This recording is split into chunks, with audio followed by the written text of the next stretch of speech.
dropping back and staying alive for the round itself is definitely the call here. Boost coming up, Brawling getting onto the wood. Minute left. Yeah, better safe than sorry was the approach that Axel took. Now he can play back on the bomb site. Cloud9 not taking much map control in this one. Here's a flash. Axel falls back, but he's got some assistance. Brawling looking to create some space on the site, and they've got the opener they were looking for. Yeah, racing forward is Plopsky. Actually, gets that first kill of the round. All the nades. He's down and out. Hobbit searches him. Seeking missile going in towards the side as well. Does a lot of damage on towards Nafany. The eyes on Rez. He's coming in through the middle, and he pulled one back. A lovely transfer up as well. Takes Hobbit out of the picture. That's Sutai painting a pretty picture here for NIP. There's Nafany now alone. Slips through the smoke. DKR thought it was his blind spot, but still sees enough of Nafany to react and shut him out. NIP now 12 rounds. Cloud9. No money left really to get it by here, so we're now starting to be in an uncomfortable position entirely for Cloud9. They're playing against NIP, who have a stand-in for their IGL. This is Cloud9's map pick. We are starting to get into the high-pressure scenario. Yeah, that massively comes down to that fight between Inters and Rez. Inters was aware of the lurk. He was holding for it, and yet he wasn't able to get that kill, and that's what allows Rez to turn it into 2. Because Inters goes down, his teammate up on construction also follows suit, and that was really the decisive moment of that round. And again, NIP are finding quite a lot of success now on that B bomb site. Axel was forced back by the flash, having to play back behind the generators. They just weren't ready for Brawling to be so quick up into the site. That was a really nice job by NIP to make him get into that position, to force Cloud9 to play it safe. Again, Cloud9 not with enough money for a good buy. They have to go for the half. This is getting dicey now. Yeah, they should be tied up, no problem. Nafany looks to dance with Rez. Gonna take him out. Nafany on 12, Nade will find him. Rez hunts him down that way. And that's going to give the advantage on over to NIP. They'll start to play out the soundbites, being methodical here, just forcing out all of these pesky pistols into the rifle's crosshairs. CTR adds a 20-second kill to his tally. What a performance he's having individually. It's a good team effort across the board here from NIP overall. No one's really slacking. And CTR is the one that is above the rest. What an opportunity this is just from a human perspective for CTR. You can really look at this. You know, you were in the NIP roster for a while. You got the taste what it was like being in these big events. But you've gone back to really playing in nothing. To get the call up again last minute. I was talking to him. He was saying, you know, he just got maybe feels like less than a day to get ready for this event. You're going to take this opportunity. You want to make a statement and show the world what you have got. Maybe shop yourself out to a couple of other teams and hopefully get the call up someday to this NIP team eventually again, or go elsewhere. But great opportunity being presented to him, one that probably felt like it came out of nowhere. Yeah, great that he's looking so sharp individually, as you were saying, because I don't think that's something NIP could have fully expected or accounted for.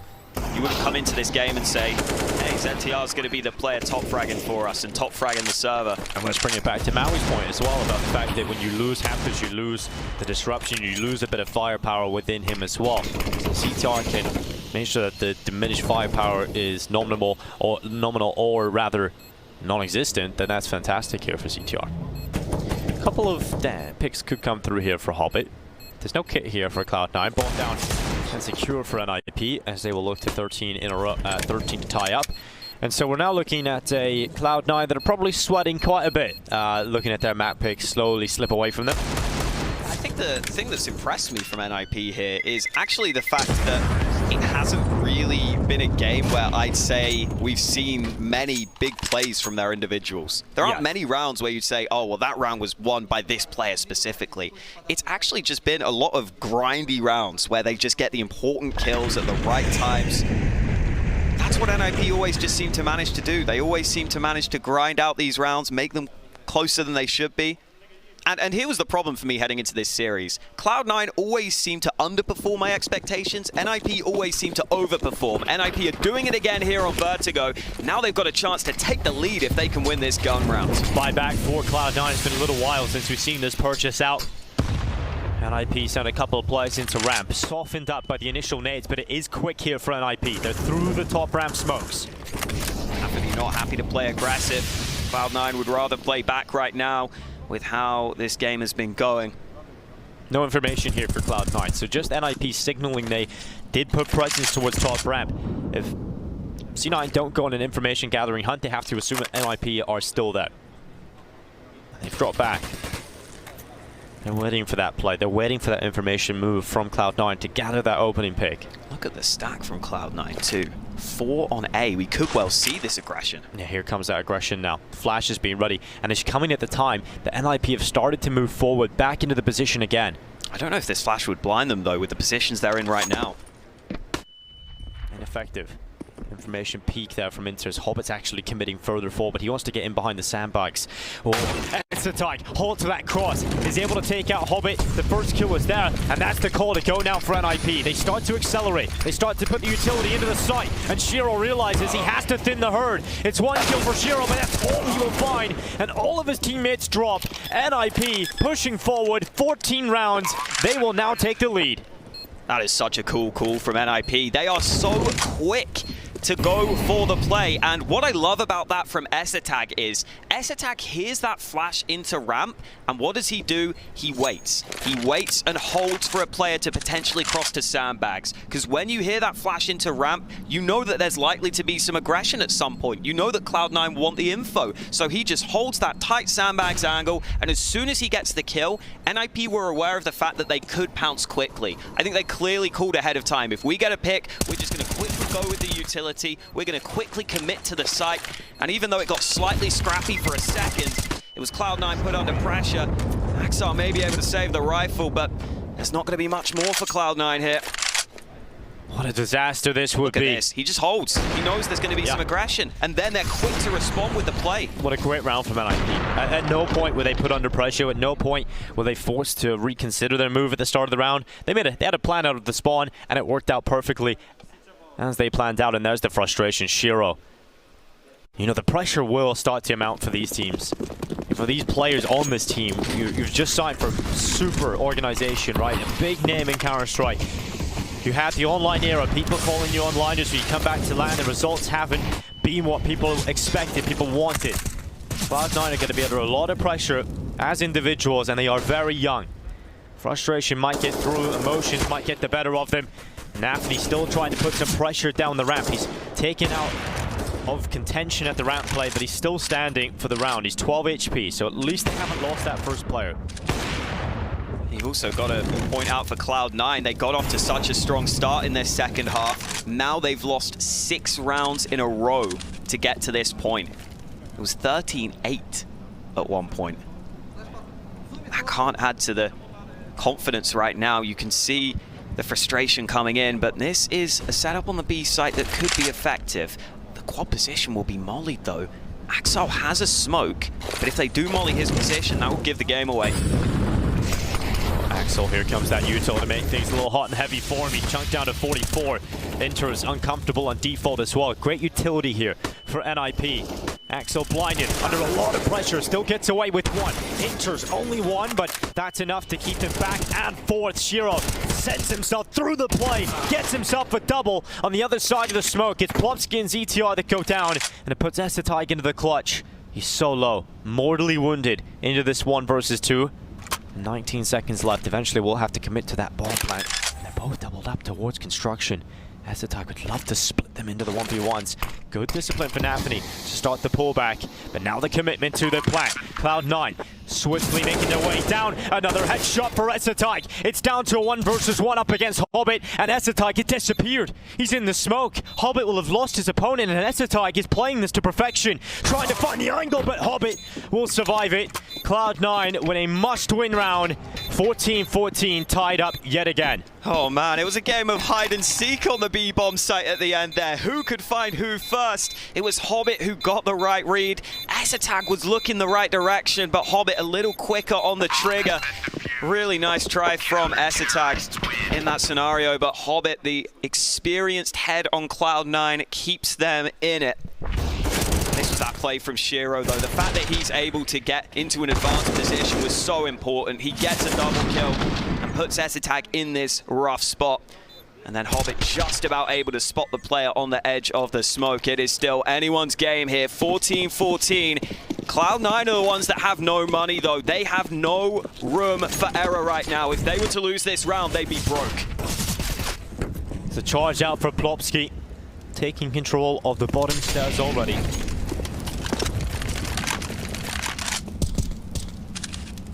No real aggression down towards A or Cloud9.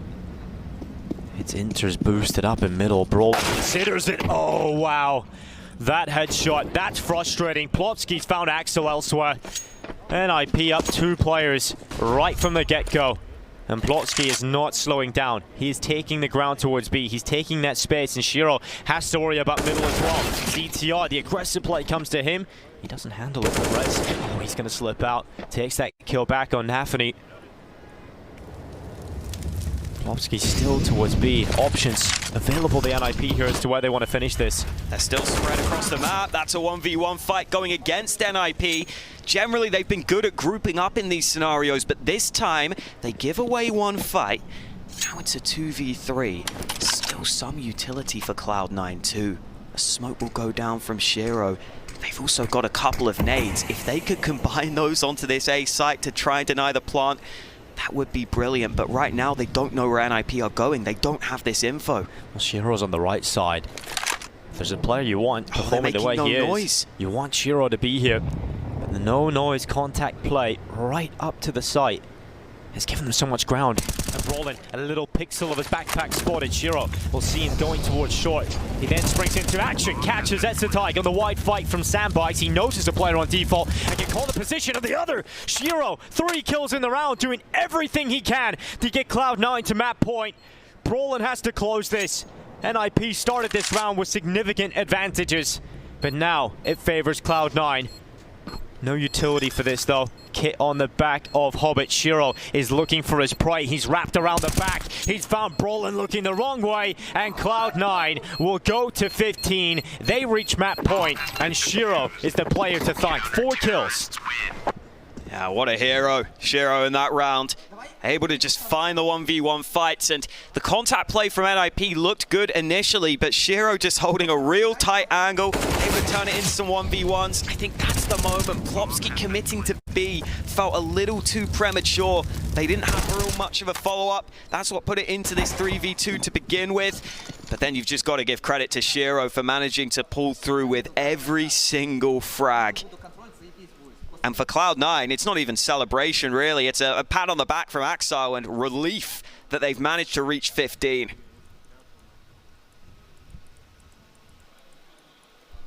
And now they have to get the job done.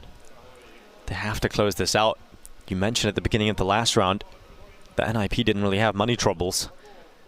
They don't again. The bomb plant will give them a little bit of extra to play with here as well as we head into the last round of regulation. Will it be the last round of Vertigo? Cloud9 certainly hope so. Plopski quick towards bottom stairs. Yet again, gets his way out here. He's going to dance with Axel time and time again around this spot. The difference for Cloud9 has been the individuals at times. That was a 3v5 that they had to turn around. That's what they had to rely on to pull them back into it. They'd love for one more individual moment. ESL. It's close. Nearly hit that. It's close, but there's no kill. There's that one-way smoke again. Nafany might try and peek over the top.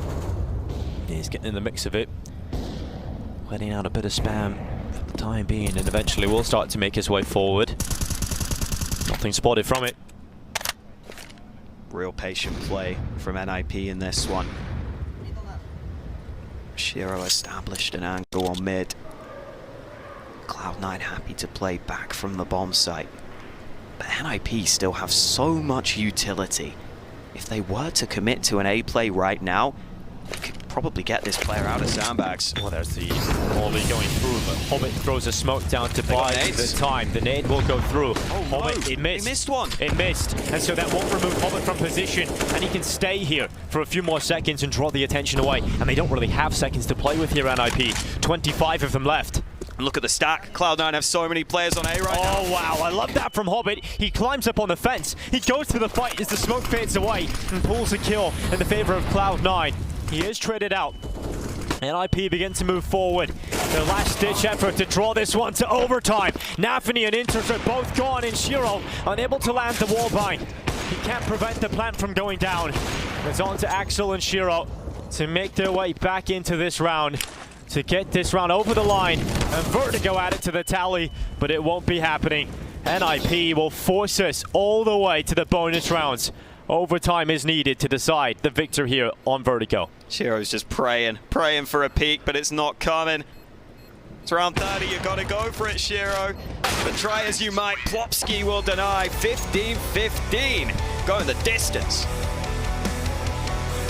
Cloud9 versus Na'Vi. Map 2 coming up now, the first semi-finals. This is going to be one hell of a game. Cloud9, they've picked up the first map. Let's get this show on the road. Throughout the years, Cloud9 surely had many ups and downs. However, in 2017 at ESL 1 Cologne, many did a double take when they witnessed them in action. No utility at all for NIP. They want to go hard at this, but already Automatic with 1 second as well. Automatic, unbelievable. After taking care of NIP in the quarterfinals, it was now Na'Vi's turn to face the speeding American train. And face it they did, forcing Cloud9 to fight hard in order to secure the first map.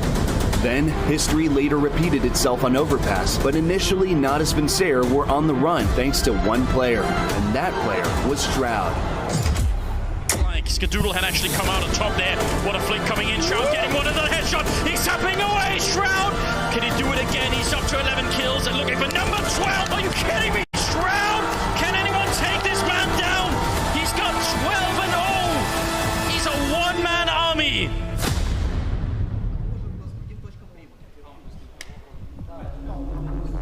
Out of the shadows, I've come to make a name. Ready for battle, cause I got a thing to claim. Think that I'll crumble, I'll show you a mistake.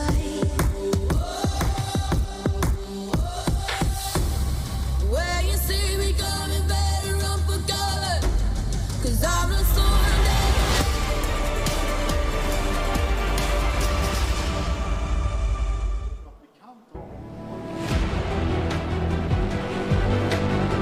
NIP versus Cloud9 heads to overtime on map 1 as we now enter the bonus rounds of VERTIGO. NIP would have felt like they had the opportunity to close it out. Shiro, a little moment, gets him into play. Frustration on both sides is evident. There's a few rounds that should have gone away, didn't talk up, but I'm happy we've got an overtime going. Yeah, and I feel like NIP have to be the happier of the two teams. They were winning a lot of those T rounds at the end there, and as Yanko pointed out on Twitter, that could give them the edge going into overtime, especially considering they get to stick on that T side that was so effective for them. The utility being deployed, Nafany charging his way down short. Be a thorn in the side early on here.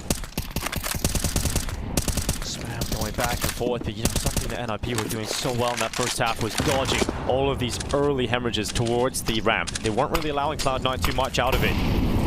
Deep smoke and Molly, another nade from Cloud9. They're really looking to contest this. Nafany might swing, but there's a couple of NIP players in position.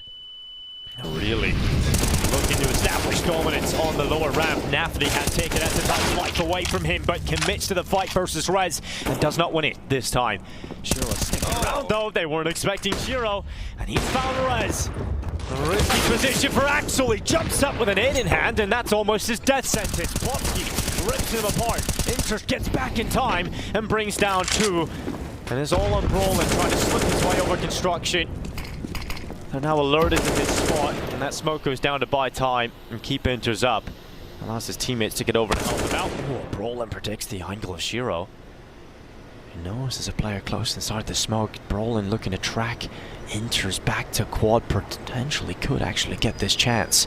But Brolin has to worry about so many different positions now too, and kind of lost Inters, couldn't quite find out where he was. And Inters does well there to buy some time, reposition with the smoke, and the round goes Cloud9's way. That's what Inters is so good at, just making sure he doesn't die in those sorts of scenarios. Finds a little hidey hole. This was the pick. That jump was so risky. Plopsky able to get that in towards B, but then NIP as they commit to the site. I think ZCR maybe should have got that trade. It looked like a good opportunity to trade onto Inters, who was out in the open. But as soon as that trade doesn't come through, it's too tricky for Brolan to win that round. Cloud9 strike first, but NIP will look to strike straight back. A little bit of a different look, really committed from Cloud9 in the previous round to get that ramp control. A lot invested into it.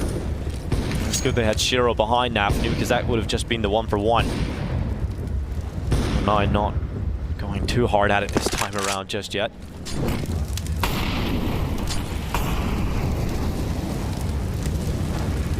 Couple more mollies down. Here's Brolan up in mid. Inters may not have spotted that, but Brolan will tuck back anyway. NIP happy to take a lot of time here before establishing map control. Eventually they're going to have to contest this ramp, and finally they're going to look to make that move. Cloud9 seem happy to concede it. Really dropping the time, 45 seconds. Completely different look from Cloud9 from that previous. Yeah, it's almost jarring to see how different it is. 35 seconds as NIP begin. Think about the finish on the B site. Committing into this.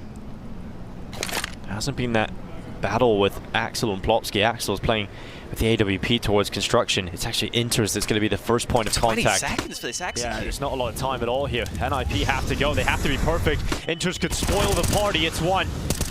For a second, and he handles it well. He's getting wrapped around, finally taken out, but Axel has been given enough time to come around, and the construction flank was coming, but it's watched by Cloud9, and it's enough. It's a strong enough hold to close it out.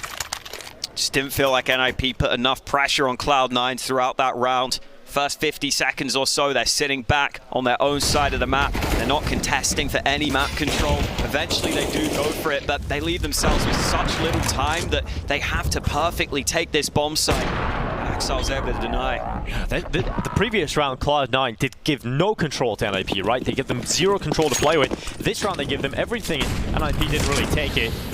Plopsky getting out towards the bottom of the B stairs right from the get-go. He's not alone this time. Team that joined him just to begin the round. Flexing their money here, Cloud9.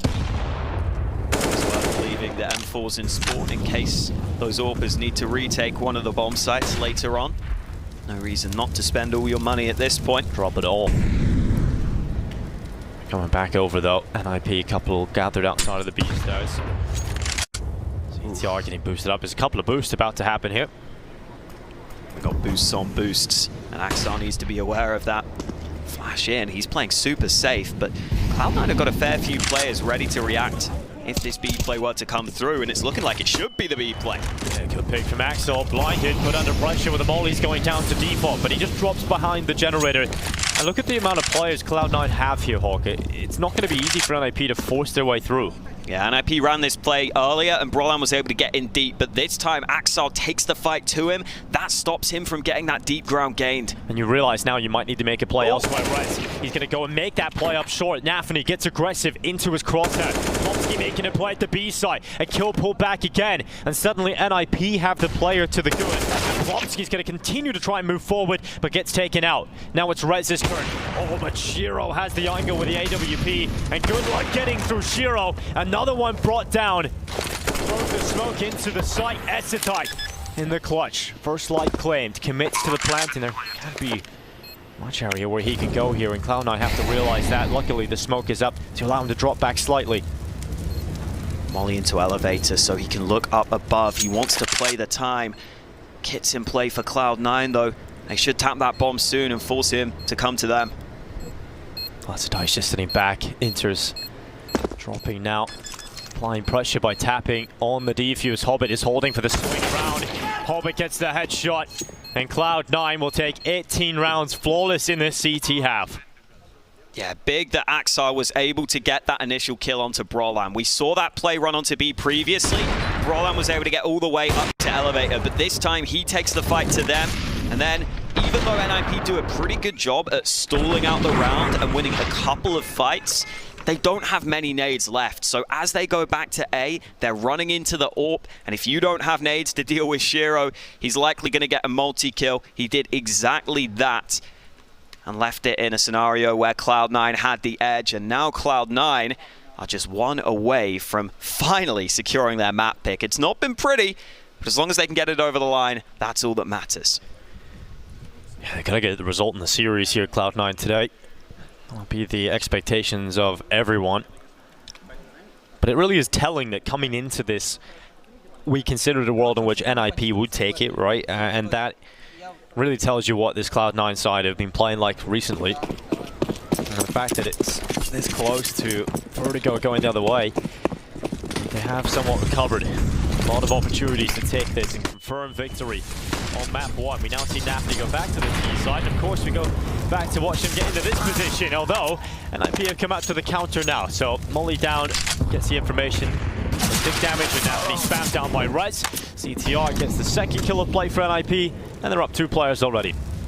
That's a real nice counter coming in from NIP. They knew that Nafty was almost certain to make that play. They put the incendiary down. It forces him forwards. And once Rez hears that ticking and the steps made, he can just spam the smoke. The jiggle peek is risky, but Shiro not able to take that opportunity. And they really could have used that pick to get back into the round. Instead, still down by 2. And still literally 0 damage dealt for Cloud9 in this round.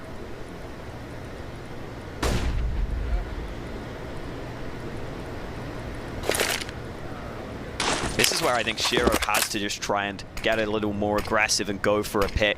It's not normally his play style, but it's hard to see a way back into the round if you don't find at least one early frag. 35. That's all the seconds they've got to play with. Cloud9 begin to walk their way up. Utility still in hand for NIP, and that's a big problem. Yeah. You can just throw it down on default. You can delay access through the choke points. Now Rez's rifle. It's actually going to get shredded through by Inters, but Cloud9 just getting peppered and taken out. Shiro leaps towards the site itself. Ball now quick as he taps to try and pull one back at the time. It's ticking too far, and the round will be confirmed. NIP will at least not come out of overtime in the flawless fashion. They will fight back and get a round picked up here in the CT half. Well, NIP showing that they can counter some of those early aggressive Nafany ramp plays. And now the question for Cloud9 is, do you want to go for this similar play again? The molly and the spam combo, finding early success. Then that gives the rest of NIP more confidence that they can fight towards ramp because Nafany's been removed. Gets them an early 2-man lead. It looks like Cloud9 still want to contest that ramp. Nafany's going straight back to it. A little slower this time, though.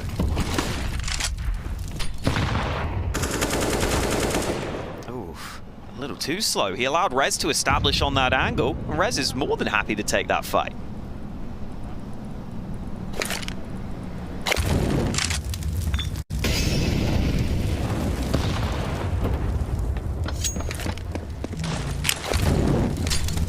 Hold it. Oh, short now, making their way forward, but overextends and opens himself up to ZTR. ZTR getting bombarded with utility, and finally will be forced out with a second nade that lands.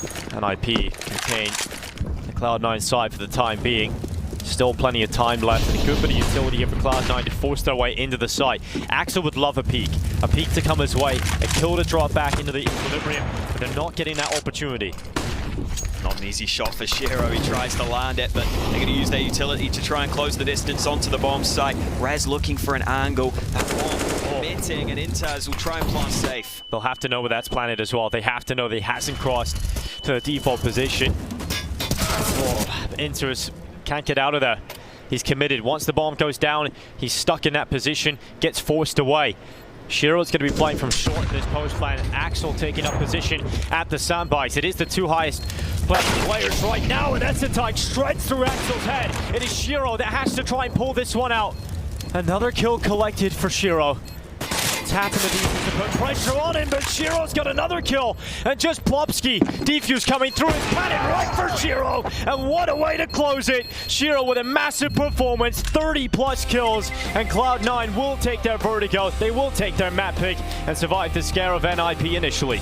Shiro has been a little quiet at times, but in this map he steps up. In this map we see some of that play we're used to seeing from him, stepping up in late round scenarios and winning his team rounds by himself. Map 2 coming up. We have the desk after the break first.